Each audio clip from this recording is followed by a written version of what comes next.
We are having folks that are coming in right now, and so we appreciate you so much. This is the last session of the day for the 21st Central Texas African American Family Support Conference. And so we know that folks are getting tired, but you guys are in the room with us today. And right now we're just kind of watching our numbers of participants increase. If we have a small number, that's great because you're here and you're very interested. And so we'll be able to, you'll get extra special time with two amazing doctors. And so that, just consider that a real blessing and opportunity that you'll have. And if we get more, we'll continue to, again, field your questions and just move through this afternoon. We'll be here until about 7:15, just to give you a time check. And so we appreciate you for being here with us today. So while we're waiting for people to join us, we're at 5:56, so we're not quite going to start until we're at the top of the hour. But while you're on, we'd just like to engage and ask a few questions for you guys. So if you can tell us, what is your color of the day? What has your day looked like for you today, using the color that you think represents your day the best? And you know what? It is Friday at almost 6 o'clock. You can pick more than one color if you'd like to. I know I was just thinking, what color would I pick? And then I thought, I need the whole box of crayons, right? So I can just scribble a whole bunch of colors in there. I've kind of been up and down. We've had some very engaging speakers who have been, some of them has moved us to tears. We've had folks that have made us laugh. We've had spoken word. We had the comedian. We had DJ Hella Yellow. So I think my page would look all up and down with lots of colors on it. So you are more than welcome to pick more than one color. We're not going to lock you in a box like that. We're going to keep this live. Awesome. So it looks like we have about 3 minutes left still, and then we will get started. Trying to look at our colors coming in today. Green. Thank you, Janet, for sharing that. Again, this is going to be an interactive session. Don't think you were just going to sit here and grab your beverage of choice this Friday afternoon and watch us. We are asking that you participate and engage with us this afternoon. If we, again, depending on the size of our crowd, we might be able to answer every question you've ever wanted to ask one of our two brilliant doctors here this afternoon. And if it's a bunch of us, we might have to share. And so you might get one of your questions asked. So we're just going to play it by ear. Again, we're very thankful for this opportunity to spend some time with our docs so that we can ask some of those very pressing questions that we've had. I probably have a few in my back pocket myself, so thank you. So if you're just joining us, we ask that you post your color of the day. What has your day been like for you today? What color would you say if you had to pick a color? What would that color be? And you can drop that in the chat. We would love to have you do that and hear more from you about that. And if you're not really into the color thing, that's okay. My favorite is, what is your theme song? Like, what gets you moving? What lifts your spirits? What makes you feel like, you know what, everything's going to be all right. We got this. We got this. So what is your favorite song or your go-to or your theme song that gets you going? So if you would like to drop that in the chat as well, you can put your color and your song. How about that? All right. What is your theme song? Thanks for putting that, Ellen. And Flora, hey, Flora, your favorite color, or your color of the day rather, is green. So far we have 2 green days. That's very interesting. Thanks for joining us. Again, if you are on this session or in this room, this is for Ask a Doc. I know we're competing, y'all. Get this. We're competing against a session that is the beauty shop. So you know how women love the beauty shop. And I heard, because there was the barber shop yesterday, and I was like, okay, we're going to reserve that space for people that identify as male. They can have that space, right? It's the barber shop. Why did I hear there were way more women in the barbershop than there were men? I think we've been dying to get in the barbershop. We have been really trying to get in there. So that session was heavily female dominated. And so I heard that some of the males from the barbershop were going to drop into the beauty shop today because their space was invaded. and by people who identify as women. And they are like, no, you were here. We're going to go ahead and drop in your space. So I'm interested to see how that's going to go. If you're just joining us, we ask that you put in the chat, if you had a color that could describe your day, what would that color be? So far, we've got 2 for 2 on the green color. All right. Y'all might be zoomed out. I mentioned earlier that I think I'm Zoom exhausted at this point. Someone else said they're feeling like a zombie. So we have spent a good amount of time on Zoom this week. This is day 3, the last hour. And we thank you for spending this last session with us and staying out of the beauty shop. You know, gray. I identify with gray very well. So probably would be my color.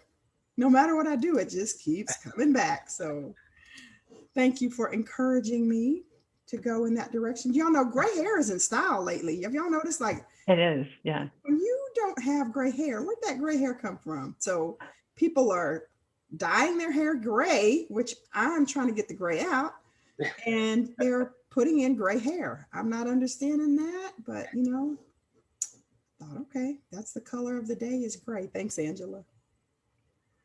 So we are a little bit at 6:01. So we're going to go ahead and get started because we definitely want to have the opportunity to spend as much time as we can with our guests this afternoon. And so thank you so much for joining us. And again, I know by now you guys are probably tired of hearing my voice. I'm tired of talking. Matter of fact, I had to get some hot tea because I think I'm about to run on empty. But my name is Vicki Coffey, and I'm the moderator for today's last session. And so we are going to move into the Enjoy a Doc. How about that? That was a blooper. Hopefully we will enjoy our time with you, but this is the Ask a Doc session. And while we wait for more people to join us, again, if you want to drop in the chat what your theme song is or your go-to song that gets you going and that encourages you. And then you'll see some colors in there as well in the chat. And that's what people have been using a color to describe their day. So please also feel free to put that in there as well. So now just to go over a few I'm telling y'all, I'm there. We have a few housekeeping items that we're going to go over with you guys. And if you've been in our other sessions, you've heard some of these. And if you're joining us for the first time, we just want to make sure that we let you know that we have tried really, really hard this conference. And I think we've done a really good job creating a safe, supportive space. And so we ask that you help us in maintaining a respectful, inclusive environment today. And that would be awesome because so far, so good. So we're going to close it out on that high note like that. Also, remember that we are live on Facebook. And so you will be able to not only go back and watch this, but we're on Facebook Live right now. And so all these little bloopers we're talking about, they're catching all of that. Thank you guys that are watching on Facebook. Again, you've already been using the chat function in Whova to interact with other attendees. And also we would ask that you use that Q&A function in Whova for questions for our presenters. And also to continue chatting. If you agree with something, you guys know the drill. You've been doing this for the past couple of days, so I won't go over that too much. Also, if you're feeling overwhelmed, some of the topic or the conversation that we have might become challenging somewhat for you, or you just may feel like you need to talk through some things with someone. Remember, we have our 512-472-4357. which is also 512-472-HELP. You would press 1, and then for immediate emotional support, you would press 1 again so that you get someone right away. And then between sessions, this is the end of the day, so that's actually not applicable. We had the Comfort Suite, and I think the Comfort Suite is closed at this hour, but definitely call the 472-HELP if you need to speak with someone. Just a reminder, at the end of the session, there will be a link to the workshop evaluation in chat. And it's so important for us that you guys share with us feedback about what you thought about the session, because that helps us in planning our future conferences and events. And also just a reminder that we have some lovely Central Texas African-American family support merchandise. So please be sure and go to the conference store and get yourself some merch, because you got to have some CTAAFSC merchandise. So definitely do that. Whew, I think I can check off all of those. So now I would like to move forward to introducing our two guests, Dr. Gregory Brown and Dr. Nakia Scott. Dr. Brown is an Austin-based psychiatrist and a wellness advocate. He is a founder and director of the Center for Green Psychiatry. Hey, that's why they like the color green. Okay, I just made a correlation. That works, right? An affiliate faculty member at the University of Texas Dell Medical School and a mental health advisor and regular contributor for Men's Health magazine. His clinical philosophy supports an integrative approach that utilizes conventional treatments alongside mind-body medicine, physical activity, nutrition, and discussions on spirituality and purpose. Dr. Brown is a diplomate of the American Board of Psychiatry and Neurology. He completed a fellowship in integrative medicine at the Academy of Integrative Health and Medicine with a specialty training in general psychiatry at the University of Texas Dell Medical School, and received an MD from the McGovern Medical School in Houston. Welcome, Dr. Brown. Thank you. Thanks Glad for to be joining here. us. Also, Dr. Scott. Dr. Nakia Scott is the founder and director of Holistic Mental Health. She is a board-certified child and adolescent and adult psychiatrist and integrative medicine. Dr. Scott attended medical school at UT Southwestern in Dallas, and during her graduate medical education training, Dr. Scott was a recipient of the American Psychiatric and AstraZeneca Fellowship Award. Recently, Austin Monthly Magazine recognized Dr. Scott as one of the top doctors in her specialty for the past, and she's been recognized for the past 6 years. Dr. Scott served as the president of the Texas Society of Child and Adolescent Psychiatry. She was appointed to the Health and Human Services Behavioral Health Integration Advisory Committee and the Behavioral Health Advisory Committee. Dr. Scott is currently an instructor of the Racial Dimension of Medicine course at Dell Medical School. You can learn more about both Dr. Brown and Dr. Scott on Whova. Now I get to stop talking. It's time for you guys to start asking away. So we hope that you guys enjoy this presentation, and then we will get back together soon for a live Q&A, but that's not correct. Okay, I'm just creating all kind of bloopers this afternoon. It's okay. So we are going to open the floor, but I don't know if you guys want to just start off with some points or just some thoughts that you have about being a part of the session today, and then we'll go and start taking Q&As from our participants. Dr. Scott? Sure, thank you. And thank you very much, Vicki, for this opportunity. This is, I think, my third or fourth year, and it's just, it's been a true blessing to be able to participate in this. And this conference serves such a wonderful need for our community. So yeah, I guess the only thing I wanted to start out with is just trying to remind everyone to allow ourselves grace. I was really appreciative of you, Vicki, making it a point to say that this is a safe space, which we definitely need, because this is definitely a challenging time that we find ourselves in. And so it's nice to have a supportive community where we can, you know, have some fellowship and talk, and I'm open to helping however I can. So I'll pass it along to Dr. Brown, and I'm very grateful to Dr. Brown for being here as well. Yeah, well, I'm so grateful for the invitation. Again, this is my first time joining you guys, but again, you know, mental health is something that everyone is thinking about, but we don't spend nearly as much time talking about it, in my view. So anytime we have these types of conversations, you know, I'm all for it. I think it's great. And again, you know, before we started this, Nakia and I, Dr. Scott, were talking about the fact that since the COVID pandemic started, just the need for mental health services, professional mental health services, has really gone through the roof. So a lot of people are having a hard time right now. And so we just want to let you know, as mental health professionals, we're definitely here for you. And I'm just looking forward to answer your questions tonight. Thank you both. So we'll just dive right in. Our first question that we have today is, can depression be passed down to your children? Yeah, so Yeah, I mean, the thing about depression is I just want to be clear that, there are some studies showing that depression can be heritable in some cases. That doesn't mean that it's automatically going to be passed down to your children. Depression is one of those complicated things that has a lot of different risk factors that contribute to it. But I would definitely say that if it's something that a family member has experienced, it's something that, other people in the family need to at least be aware of the potential of that being passed along. Yeah, I agree with that. I know there was a British study that showed that it was, I think they predicted 40% might have had a genetic link.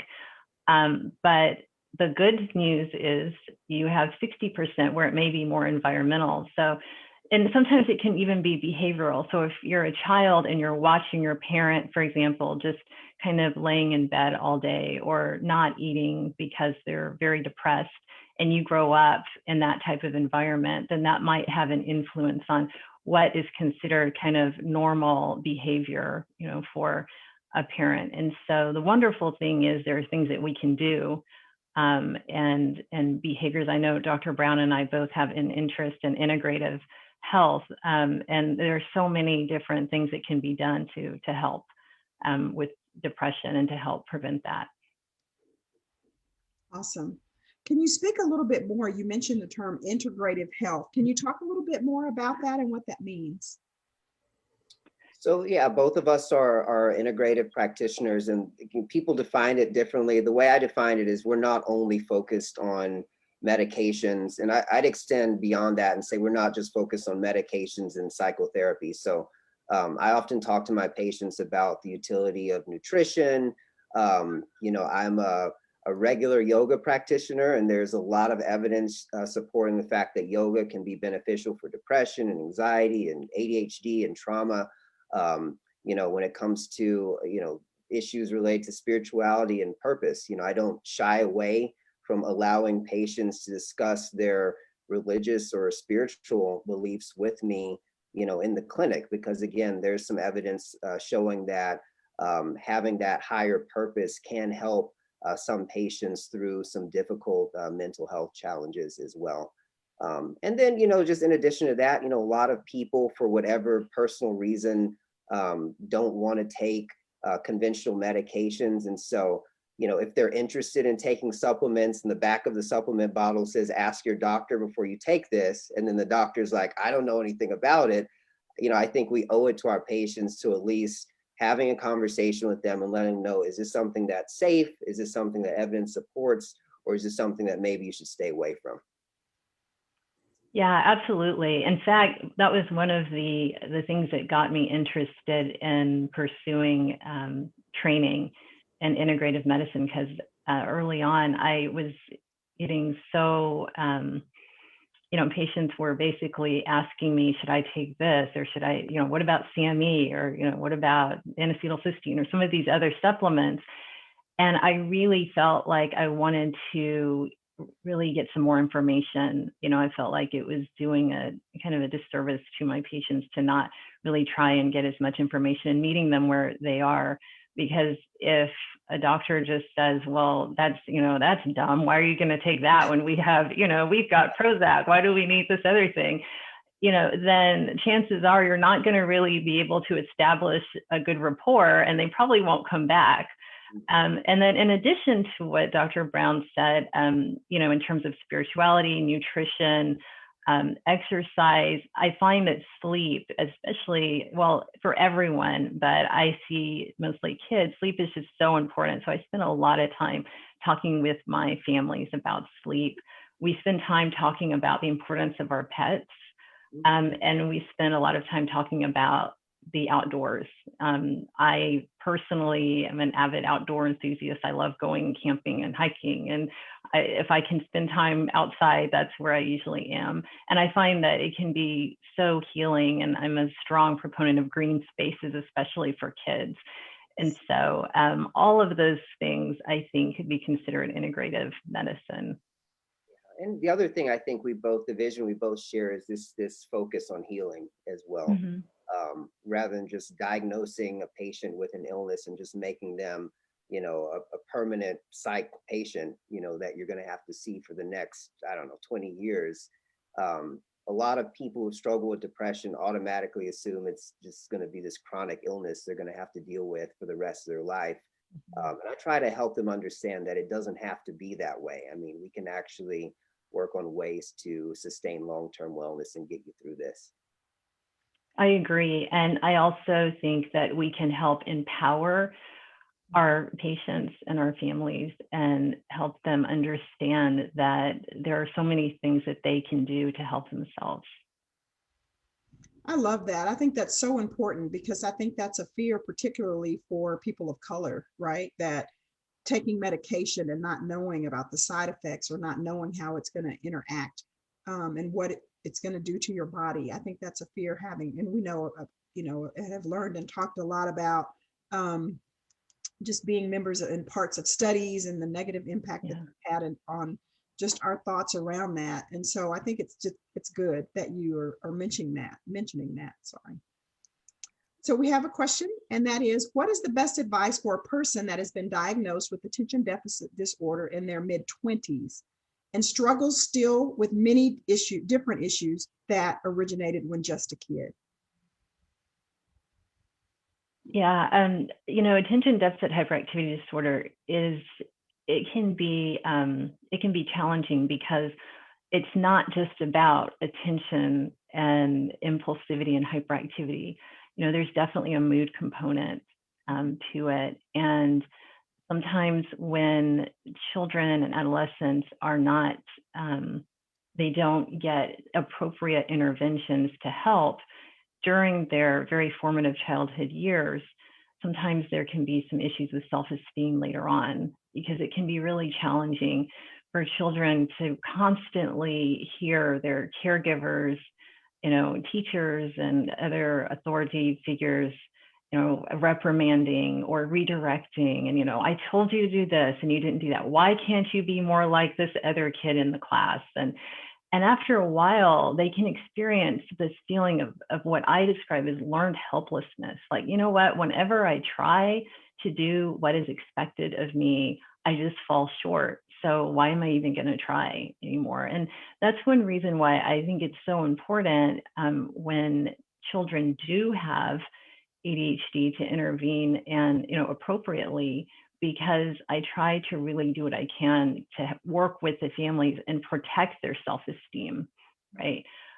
So as an adult, I would encourage people to still make sure that they're getting treatment. The wonderful thing about ADHD is that there is treatment, and there are great treatments, and it's not just medication. Again, this is an example of where I talk with my families about medication, but we also talk about supplements. We talk about outdoor time, and exercise is a huge, huge component of any treatment intervention. And it's not just recognized as being such by the integrative psychiatry community. Actually, now, after recent studies, exercise has been shown to be so important for treating ADHD that it's part of our sort of practice perimeters in child and adolescent psychiatry. So there are a lot of wonderful things that can be done. And I know, Dr. Brown, I know you see adults, so I'm sure you can speak to some of this as well.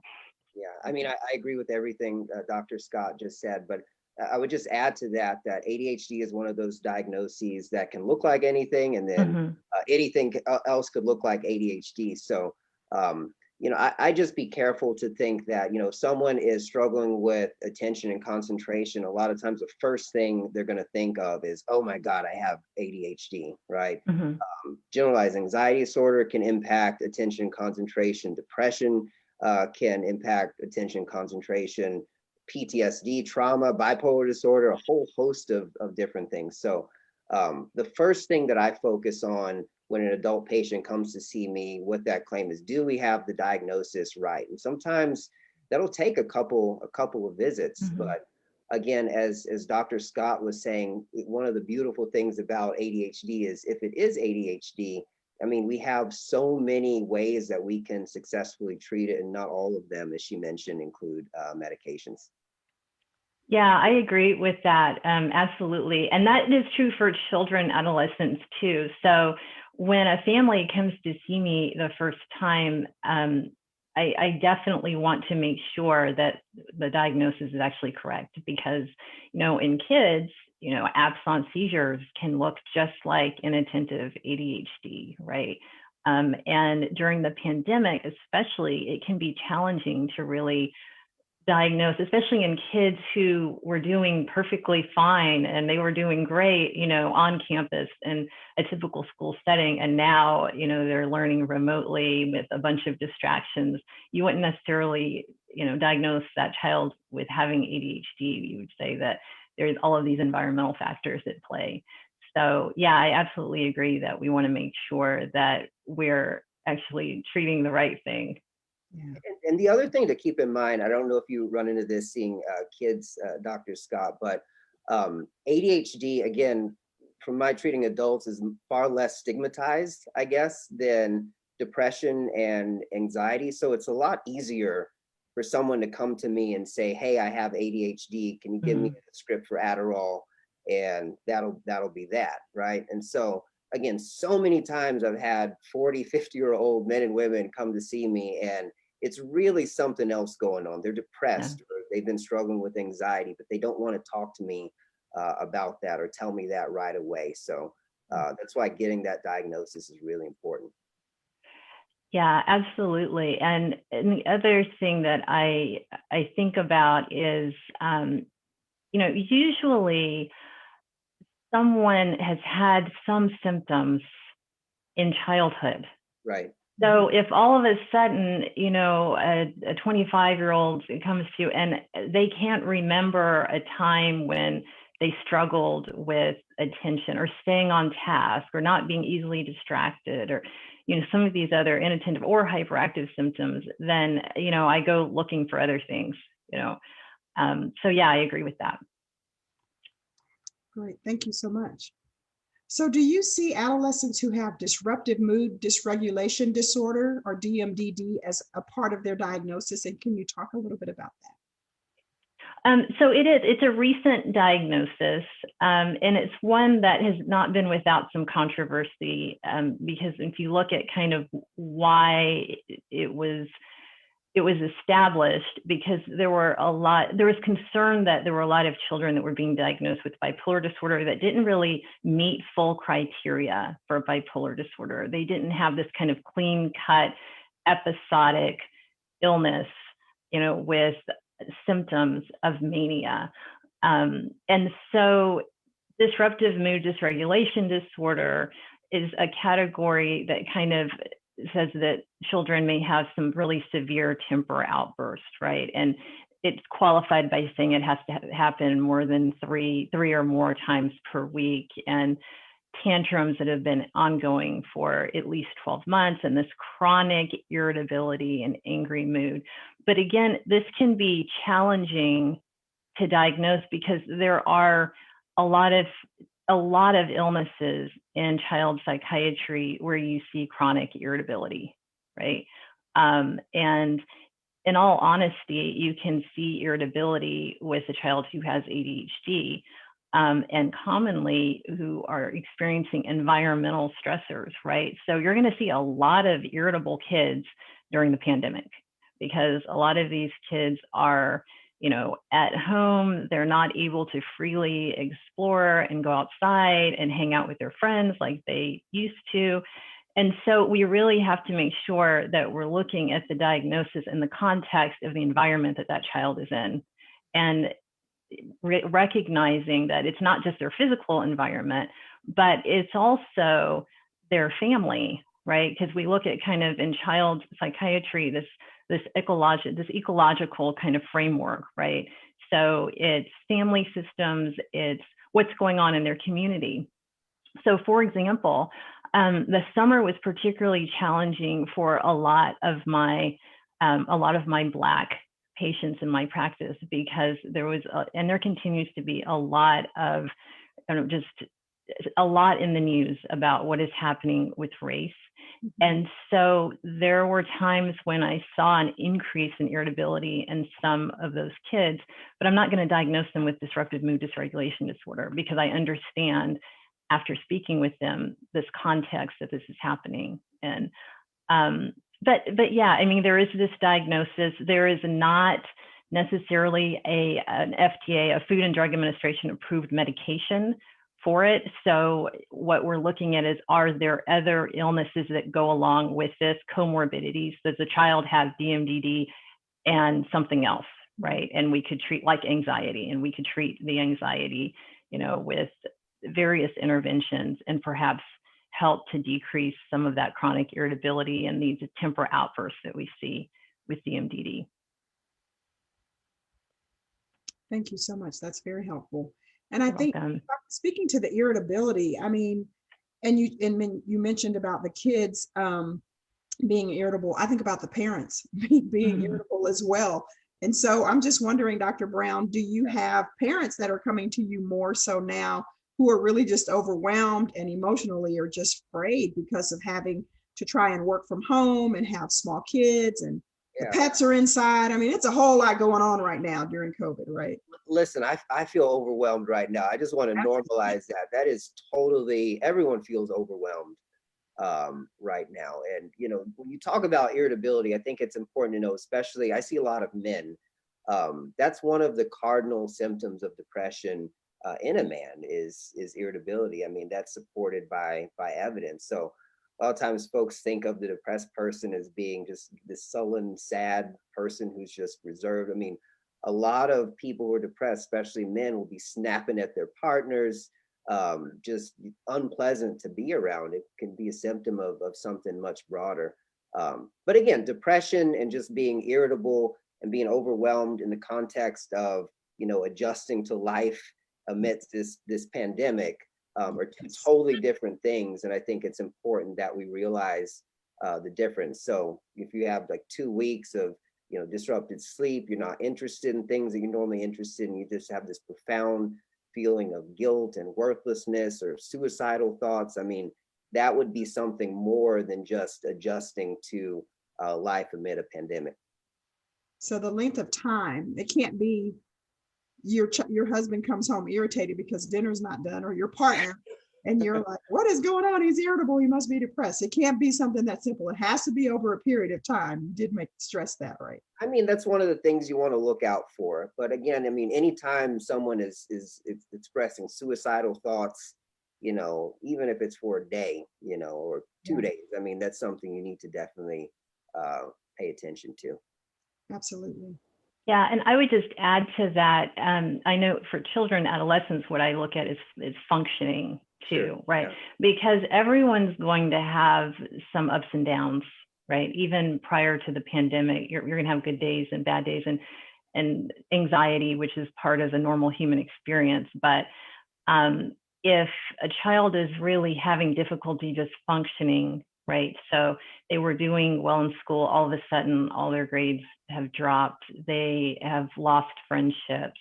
They're just not functioning as well. Then that's something that might be an indication that we're dealing with something a little more substantial, right?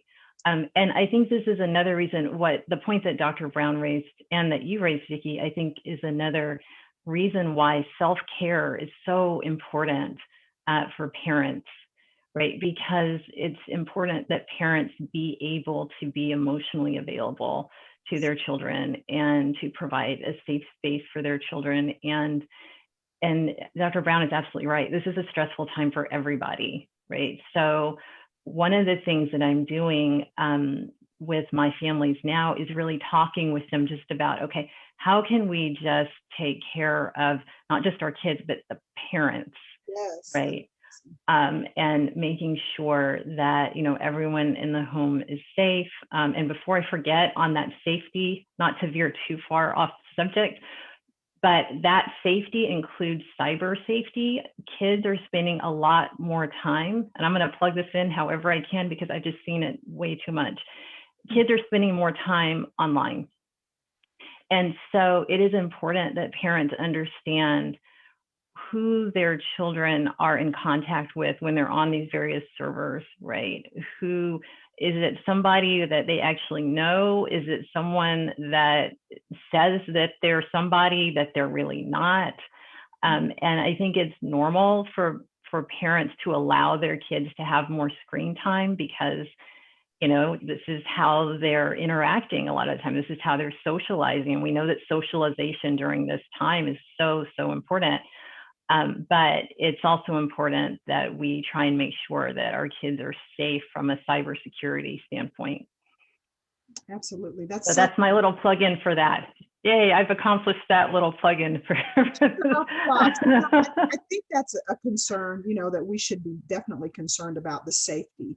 And I know that there has been an increase and a concern around safety when it comes to violence and trauma that kids may be experiencing and adults during this time of COVID, spending so much time in a confined space with each other.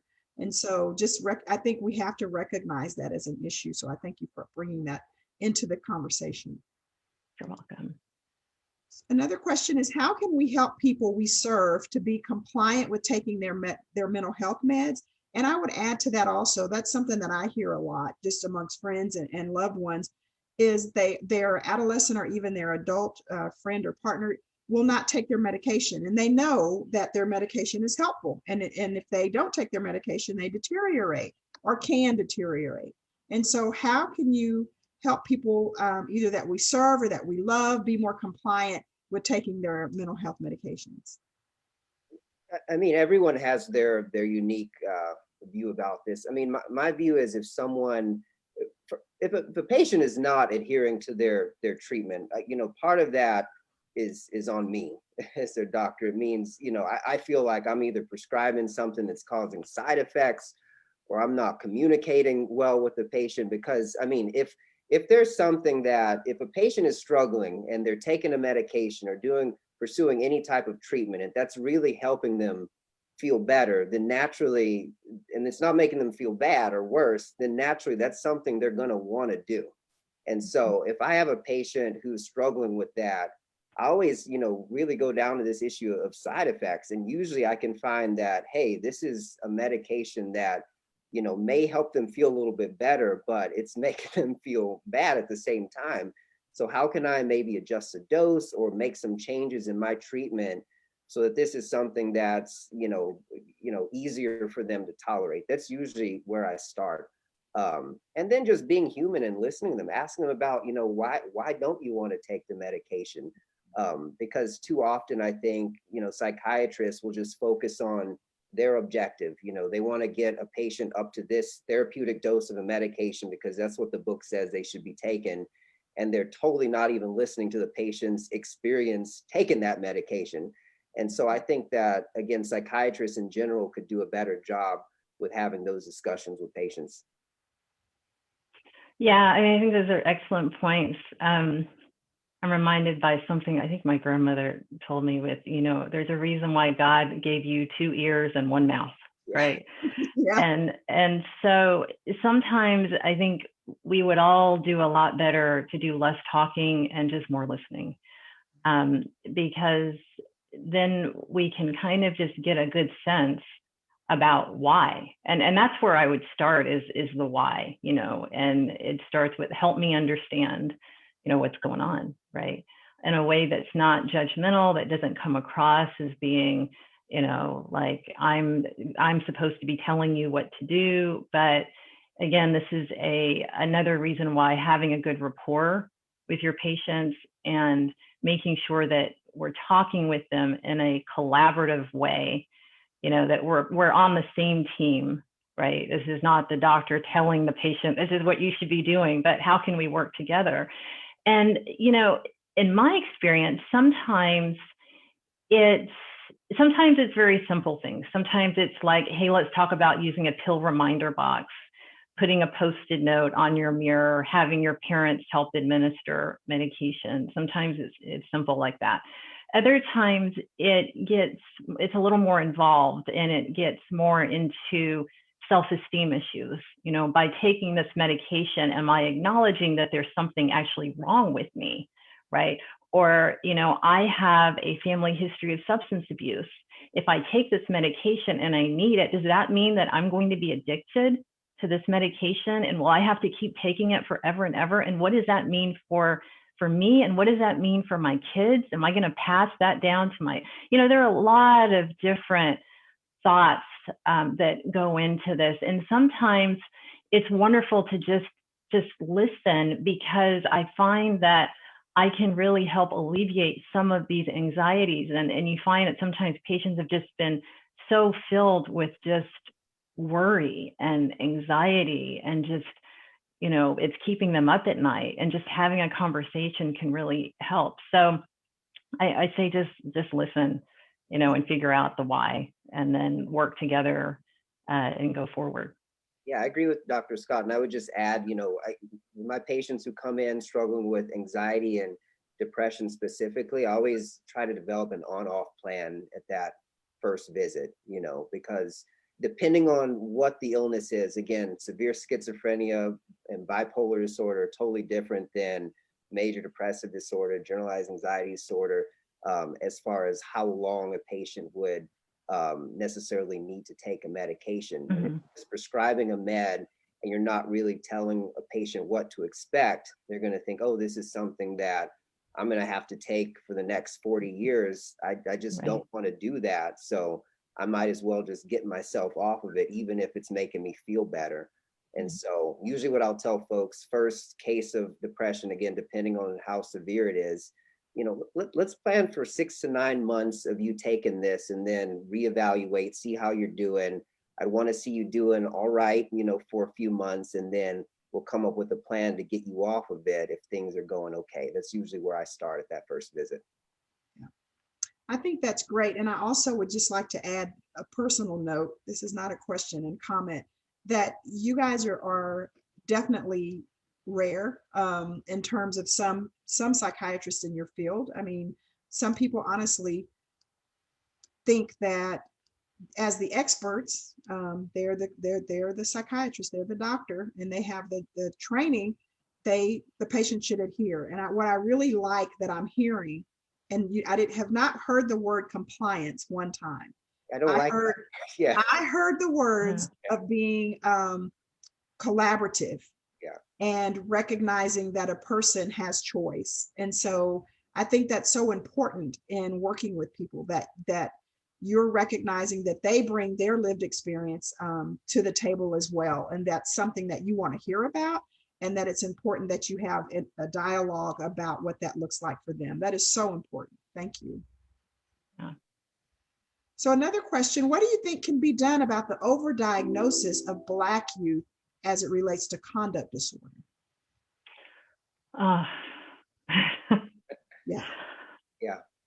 Yeah, that's an issue that is very close to my heart, and actually one of the reasons I went into psychiatry, child psychiatry.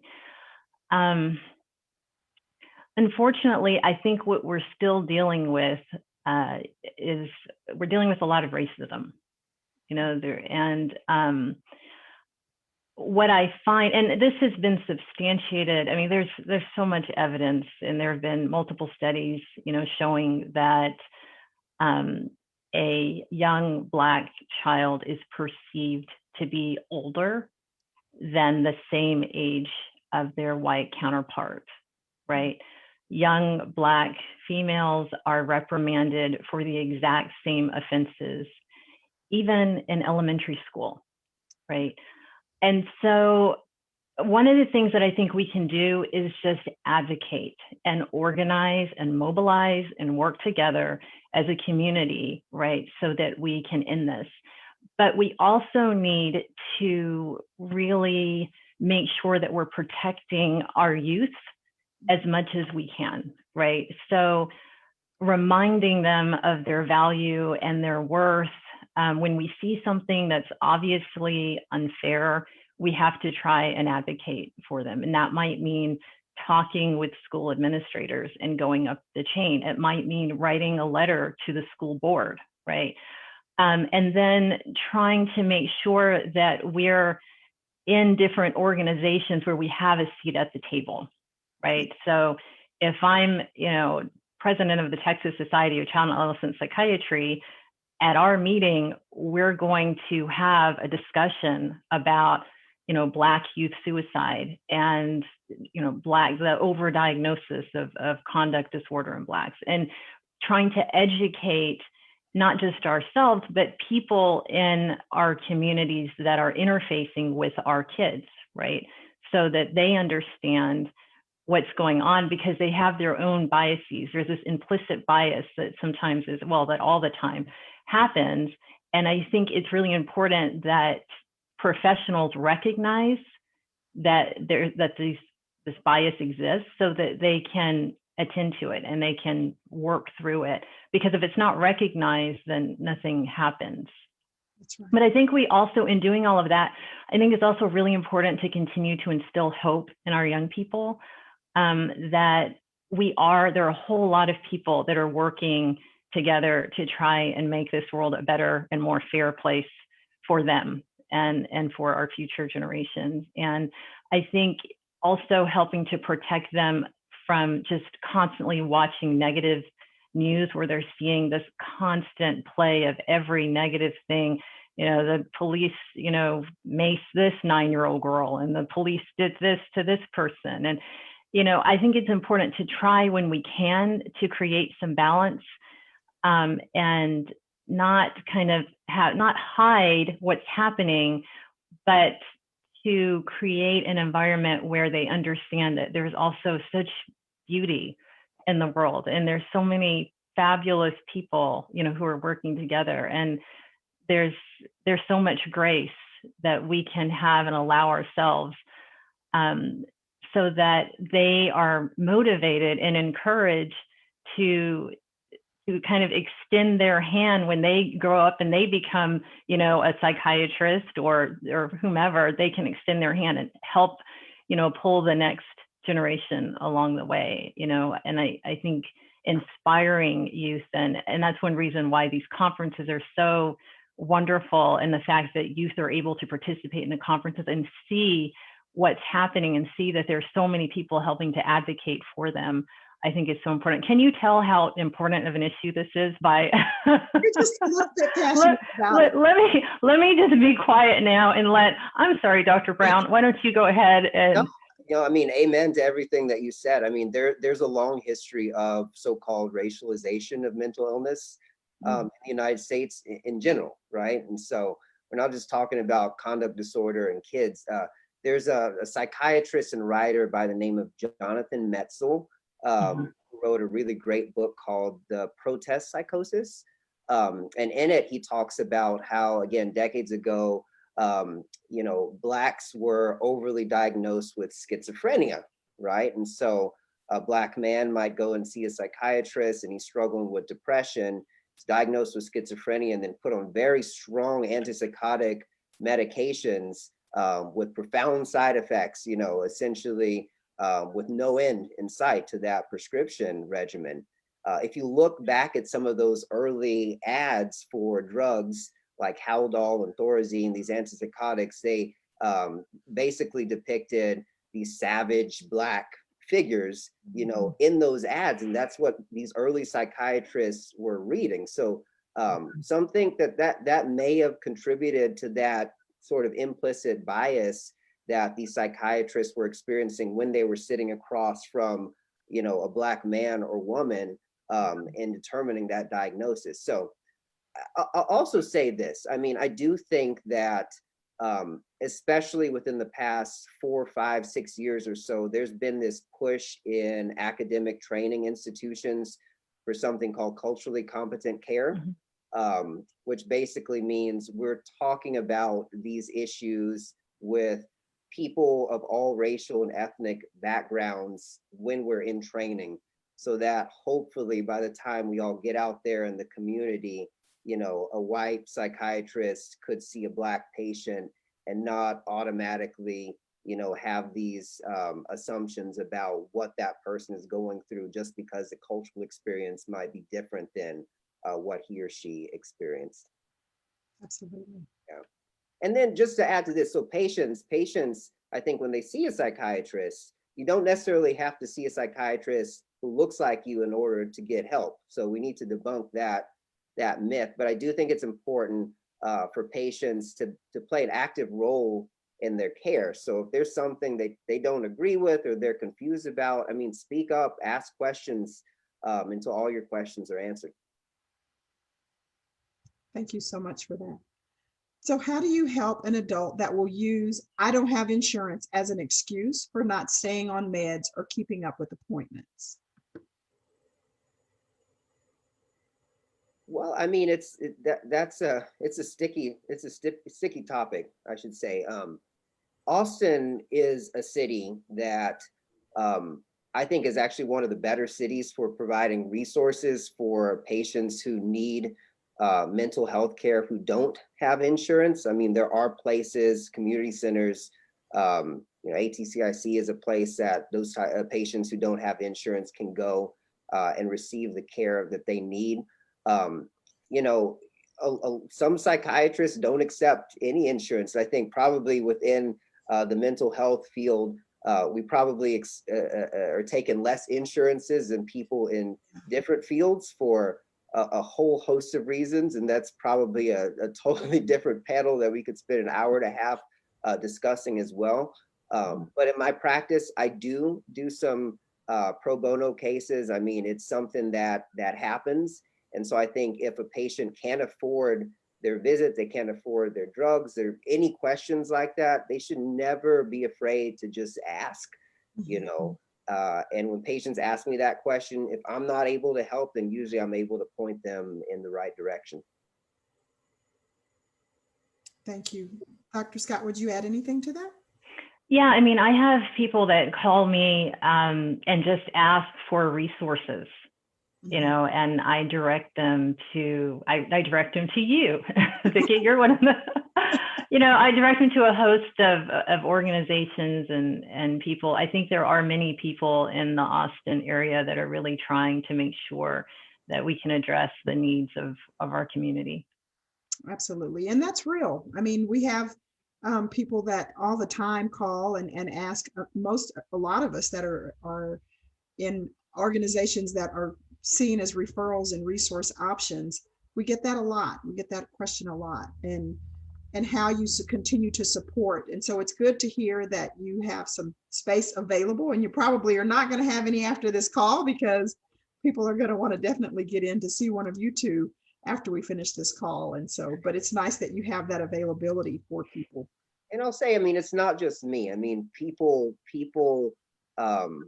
will be surprised to know that if they just call and ask enough people, I mean, I know so many psychiatrists in Austin who don't go out and broadcast themselves and say, oh, this is what I'm doing. But if a patient will call and ask and really needs that care, they'll be willing to at least point them in the right direction. Mm-hmm. Awesome. Thank you. So what do you do when a teen that is diagnosed with ADHD and takes meds wakes up angry some days, but can't tell you why they are angry?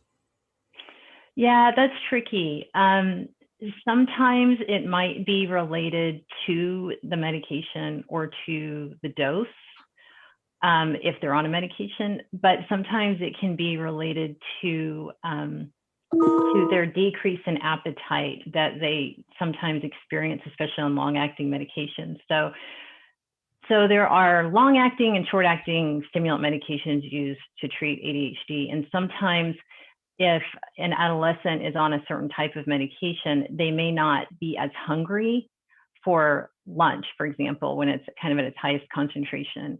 And so if they're not getting enough to eat, and then they may not really eat much of a dinner, and then they're fasting, sometimes they'll wake up just kind of hangry, right? They're just angry for that reason.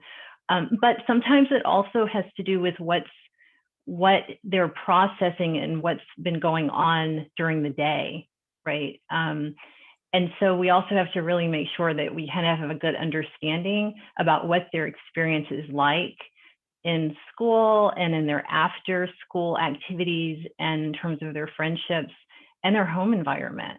And that's another example of how just sitting down with a child and just talking with them is helpful.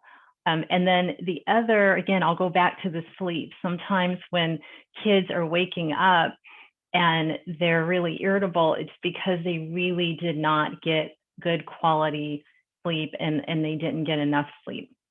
It's particularly if they're tired and it's taking them forever to wake up in the morning. And so asking those questions, I think is really going to be important.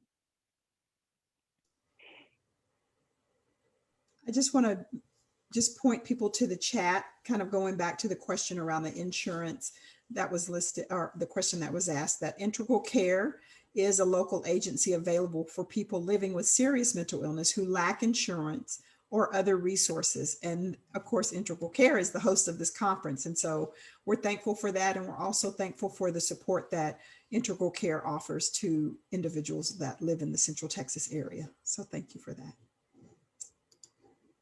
All righty. One question I have, and I'm not seeing one in the poll right now, so I get to ask any question I want. This is fun. So a question that I have, you hear a lot about people using alternative resources to support their mental illness. One that we hear a lot are essential oils. Can you talk a little bit about essential oils, and do they work? Do they not? You know, is it just talk a little bit about that? That would be helpful. I'm going to defer because I'm not an expert on essential oils, but do you have anything to add about that, Dr. Scott? Yeah, so I guess my two most favorite essential oils are lavender and peppermint.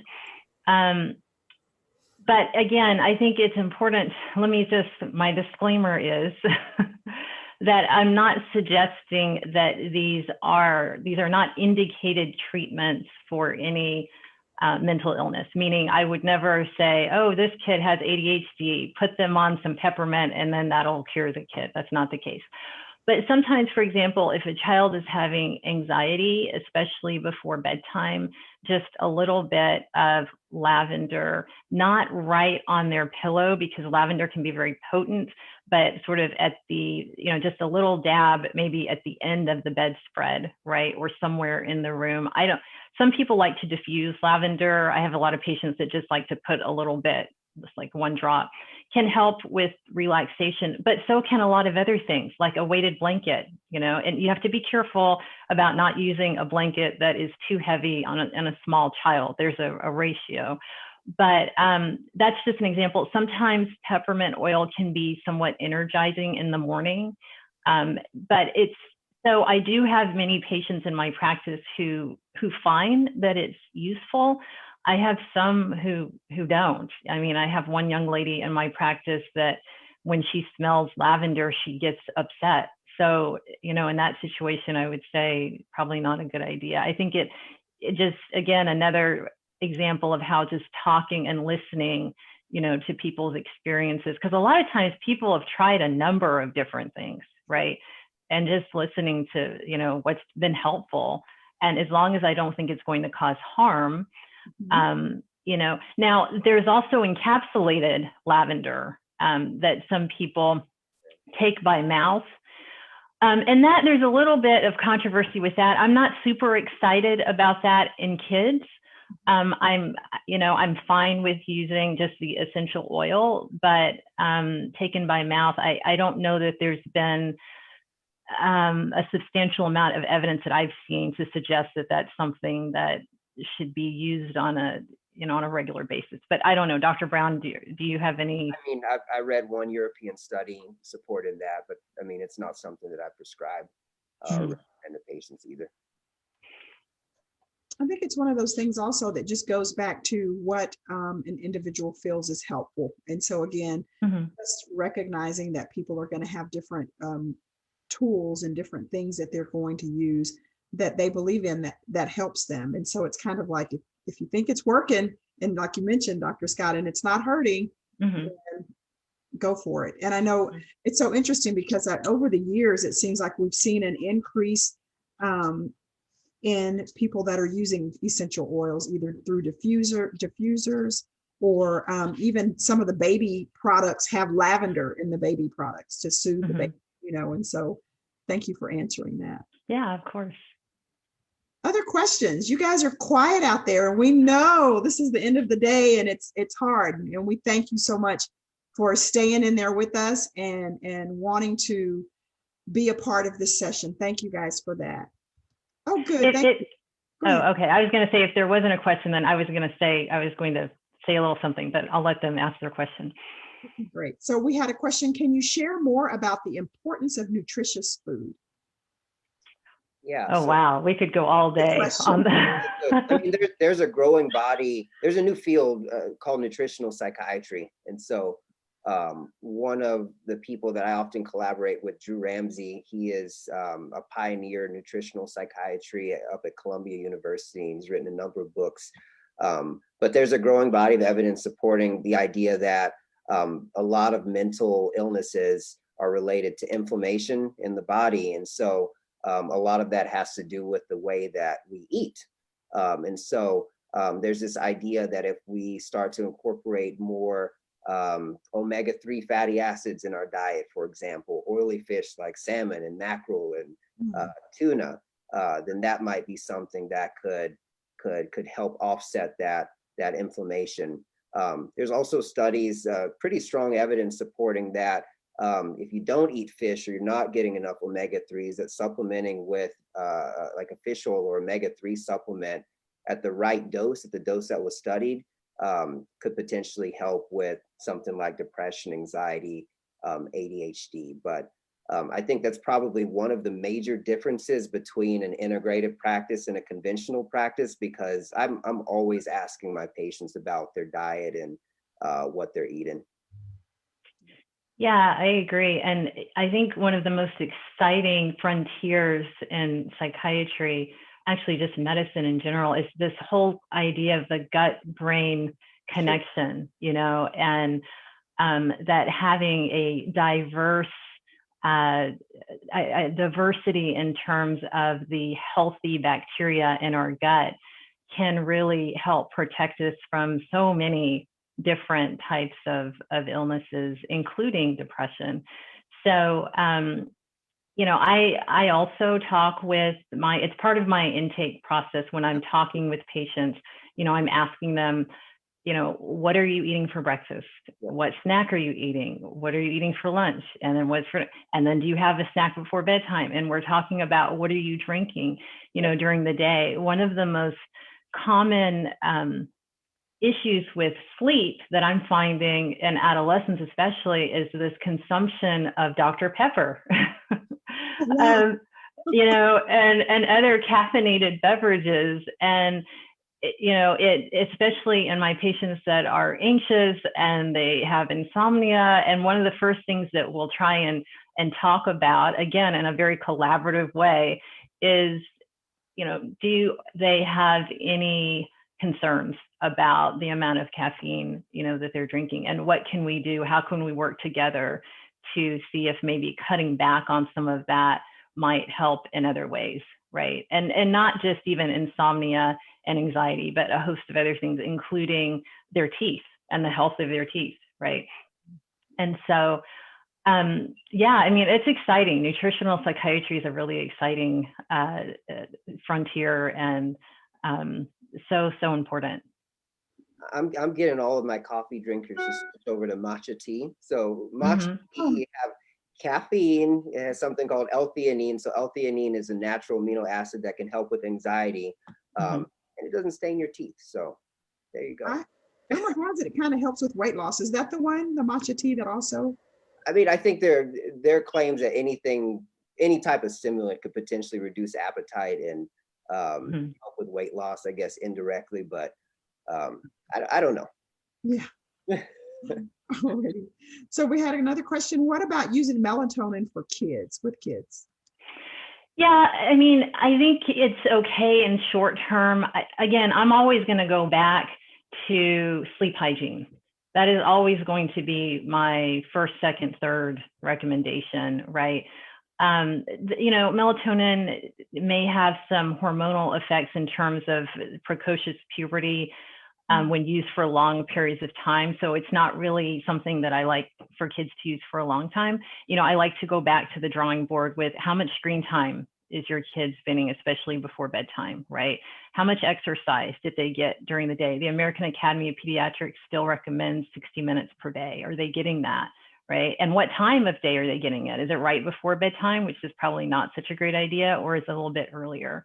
You know, are they drinking caffeine, and what's their level of anxiety like? So there are a host of things. You know, we'll talk about meditation strategies. And then melatonin is going to be kind of far down on my my list of interventions. I like some other things. I like sometimes using magnesium. Sometimes I'll use L-theanine. But most of the time I'm sticking to behavioral strategies and trying to kind of get at the root of why, you know, this child is having some difficulty sleeping. Are they on a stimulant medication? And maybe we need to look at dosing or look at moving their dose, you know, so it's a little bit earlier and they're not having such insomnia. And from a mind-body standpoint, again, I'm not sure what the evidence is in kids, but there's a practice called yoga nidra or I rest yoga. And it's something you can access. So there's an app called Insight Timer that you can access these sessions for free. And there's some evidence showing that that can help with sleep too, if you're doing that for like 20 or 30 minutes before bedtime. Can you repeat that again? I know yoga. It's yoga nidra, Nidra. Mm-hmm. And the app is called Insight Timer. Yeah, I am frequently recommending Insight Timer, and I also like Headspace and Calm apps. Those are good too. So yeah, I mean, I guess I try to look more at behavioral strategies because I don't want for a child to, you know, be on, you know, melatonin for like years and years. So I'm looking and trying to see, is there anything else that we can do just from a behavior standpoint?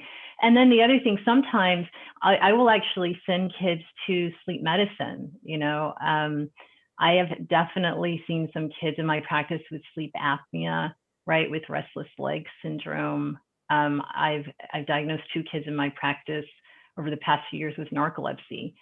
And again, they weren't having problems with sleep, but they were sleeping just all the time.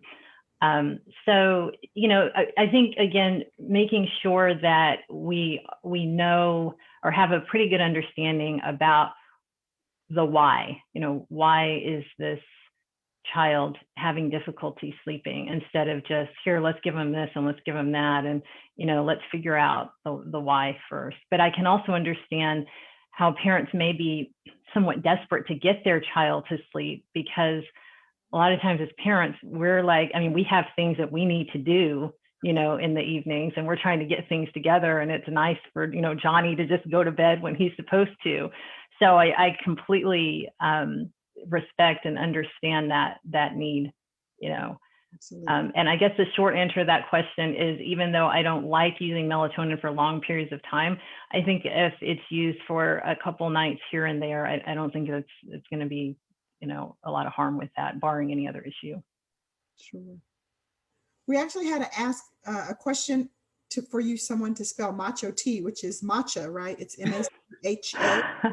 M-A-T-C-H-A. M-A-T-C-H-A. So not macho, but there may be some macho tea out there, you know. But I think when you're talking about is matcha, M-A-T. Matcha tea, M-A-T-C-H-A. Thank you for clarifying that.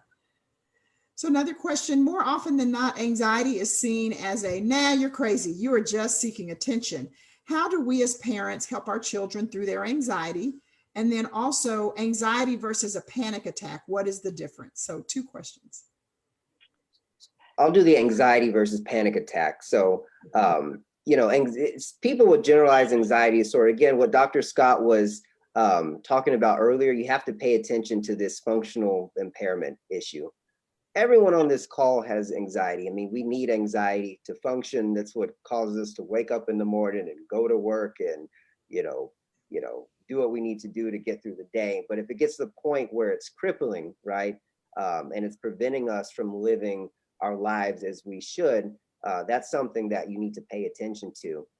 Panic attacks, on the other hand, are these episodic occurrences that can just kind of sneak up out of the blue, where you feel like your heart is racing, sweaty palms, tunnel vision, a sense of impending doom.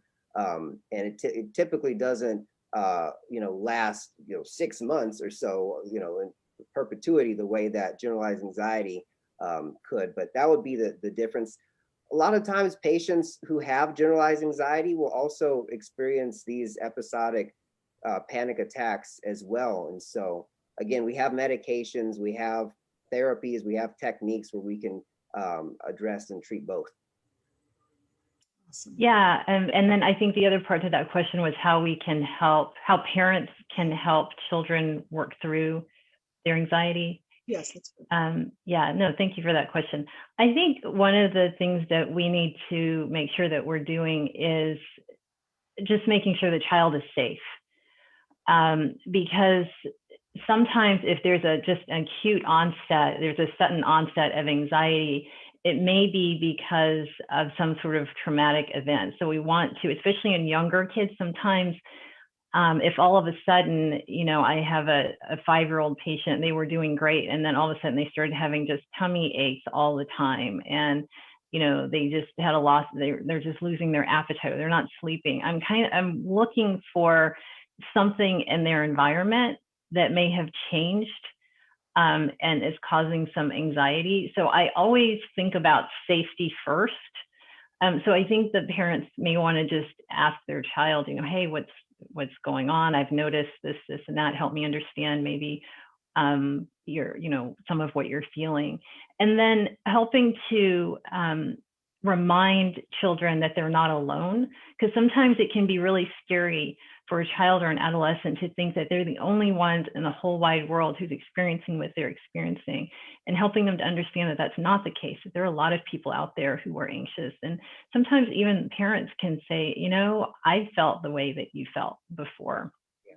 And then again, this is where empowerment can be just so important and so powerful, helping young people to understand that they can attain these tools that they can use to help them through their anxiety. And that can look like a number of different things. So therapy can be very helpful, and therapy is usually my go-to for anxiety, because you can absolutely teach kids how to do deep breathing, even young kids.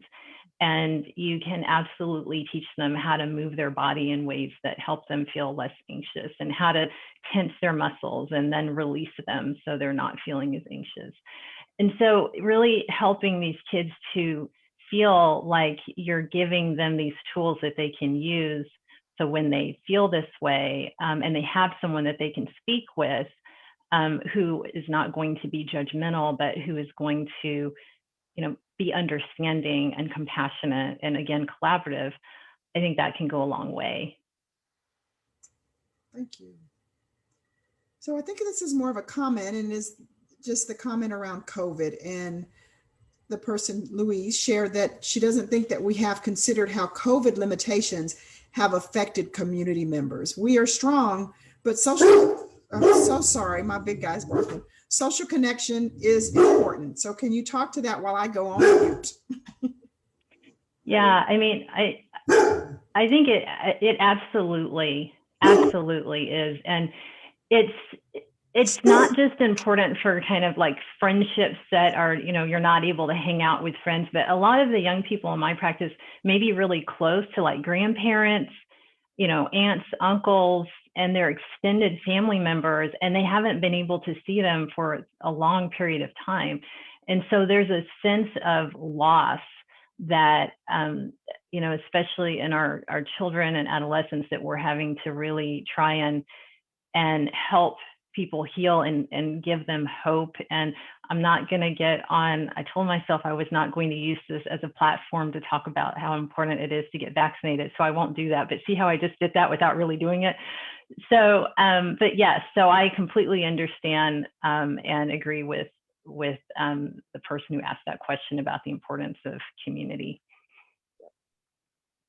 And that's also faith communities too. I know a lot of churches have really, I've been so impressed with the creativity with which they have really tried to get people together, whether it's like Zoom. I know our church, we've had these baking sessions through Zoom, and Jeopardy through Zoom, and just trying to, maintain that sense of connectedness, because for so many people, spirituality and their faith-based communities, provide such a vital part for them, just in terms of their own health maintenance and sense of connectedness. Absolutely. I know that's been something that people talk about a lot. It's just that loss of being in community, being with their faith members, other congregants. And so I think that's just so important in recognizing we are very social beings, and this COVID is having an impact on us, and allowing ourselves to say that. I think you mentioned that, Dr. Brown, that we have to not minimize the impact that COVID is having on us and how normal that is. Right. It's hard because COVID in this whole environment right now doesn't feel normal. Right. So recognizing that situation may not be normal, but our feelings around that and discomfort, that's very normal. Right. And the fact that we're saying it here, hopefully that'll encourage people to have those conversations, whether it's on Zoom or telephone, with people around them, and say, hey, this is what I'm feeling right now. And 9 times out of 10, the person you're talking to is feeling something similar. All right, we just had another comment just around the question in essential oils, and the suggestion was that we speak with Kay Hutchison, who did our Aki healing this each morning of the conference, and that she happens to be a speaker, both an exhibitor for the conference. And so to check out Kay Hutchison in our attendees list and follow up with her if you have more questions around oils as well. So I think we are coming very close to our time. I thought, man, this is going to be this is the end of the day, and I'm Zoom exhausted, right? But this really moved very quickly. You guys have been so gracious and patient in answering our questions and hearing my dog bark. I mean, there's just all kinds of stuff that happens when we're working from home, right? And so we thank you for your time. We have maybe time for one more question, if there is one that's out there.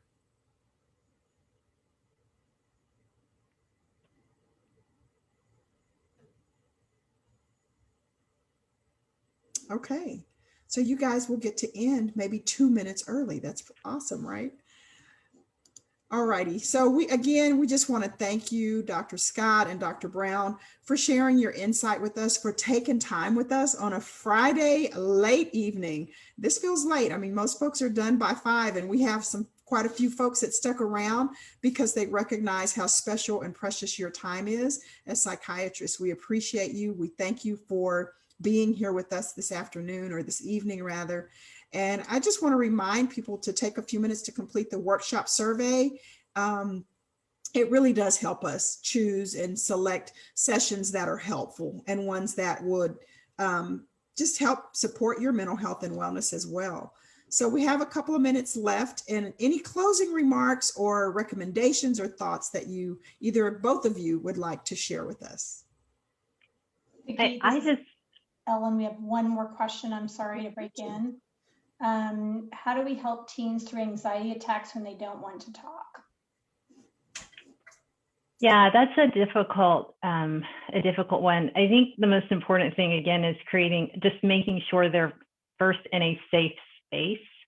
So they're in an environment where they can't be injured. So if they're having an anxiety attack and they're in a parking lot or something like that, then you want to move them to a place that's safe. And then sometimes it's helpful to just sit with them for a while, because when anxiety gets really overwhelming for people, sometimes it's not that they are being like manipulative or trying to be like drama queen, so to speak. Sometimes they just can't. They just don't have the emotional capacity at that point in time to be able to say the words that they need to say to convey how they're feeling. And so if someone who is loving and compassionate can just sit with them and be there for them. And sometimes, again, using things like a weighted blanket, pets can be wonderful. Pets are so healing. If there's a dog or a cat or just any pet that's there, and sometimes, after a while, the teenager will indicate what they might need from the parent. Maybe they need some water, or maybe they just need to sit in silence or listen to some relaxing music. And I think just the most important thing is keeping them safe and making sure that they understand that there's someone there with them who cares about them. Thank you. Thank you for answering that final question. And any closing remarks, comments? Yeah, I just wanted to again thank you, Vicki, and everyone who is working and has worked on this conference. I know that you guys really, this was a lot of time that was spent, and during a pandemic, no less. And I think all of you should really be commended for all of the work that you've done in providing a safe space for us to talk about a topic that is so important.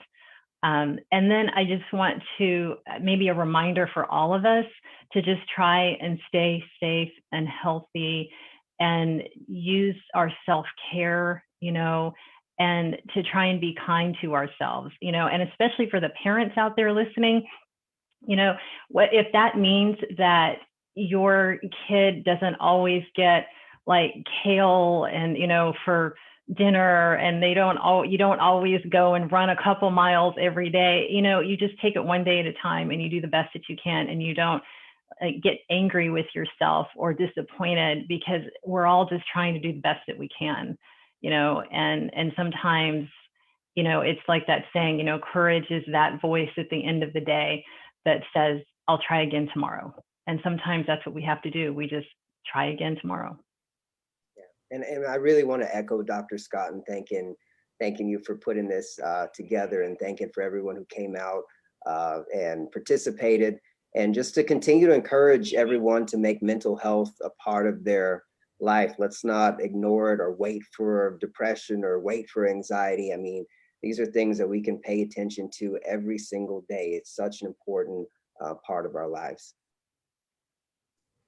Awesome. Thank you guys so much again. We just are so appreciative of your time, and just so grateful that you spent your Friday afternoon or evening here with us today. So thanks again. And thanks to you guys. You stayed, our audience, our participants.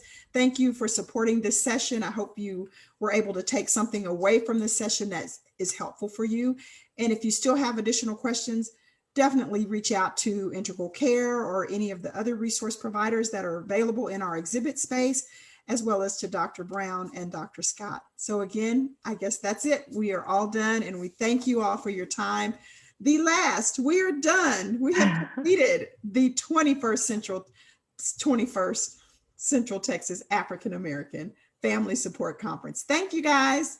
Thank and you. We're out. Bye. Bye-bye. Take care. Bye. Thank you. Stay safe.